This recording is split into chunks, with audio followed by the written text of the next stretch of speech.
បើយើងស្រឡាញ់មនុស្សម្នាក់តើអាចដឹងដែរឬទេ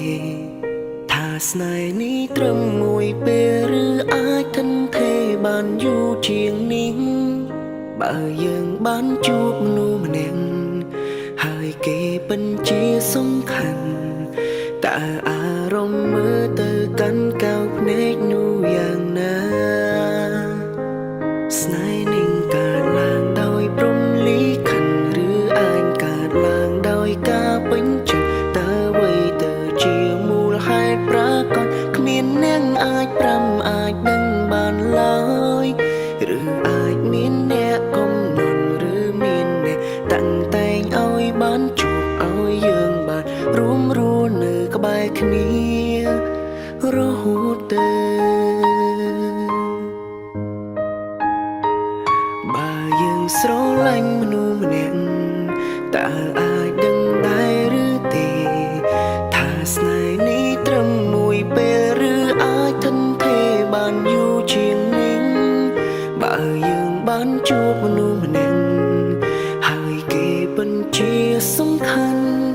តើអារម្មណ៍មើលទៅកាន់កៅភ្នែកនោះយ៉ាងណា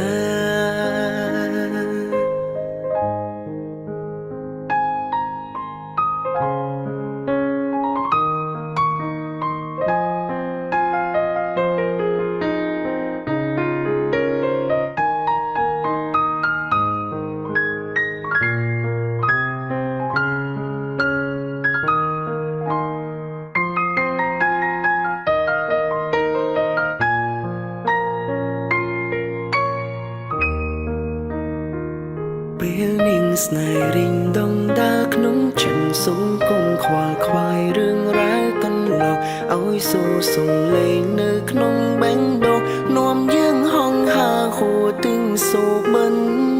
ស្នេហ៍នេះមិនអាចកំណត់រិនតែពីបើខាត់មិនឲ្យកើតរិនតែឲ្យចិត្តនេះបានចាប់ផ្ដើ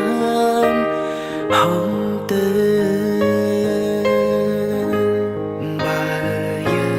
ស្រឡាញ់មនុស្សម្នាក់តើអាចដឹងដែរឬទេថាស្នេហ៍នេះត្រឹមមួយពេលឬអាចថិនថេរបានយូរជាងនេះបើយើងបានជួបមនុស្សម្នាក់ហើយគេពិនជាសំខាន់តើអារម្មណ៍មើលទៅកាន់កៅភ្នែកនោះយ៉ាងណា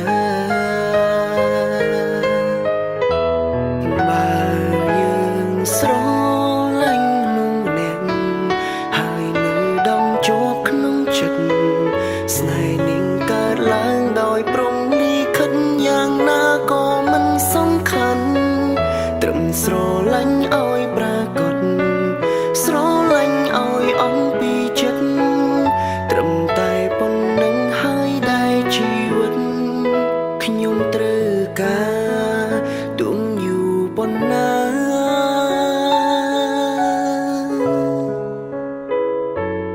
ហើយស្នេហាមួយគុណដែលបេះដូងត្រូវការ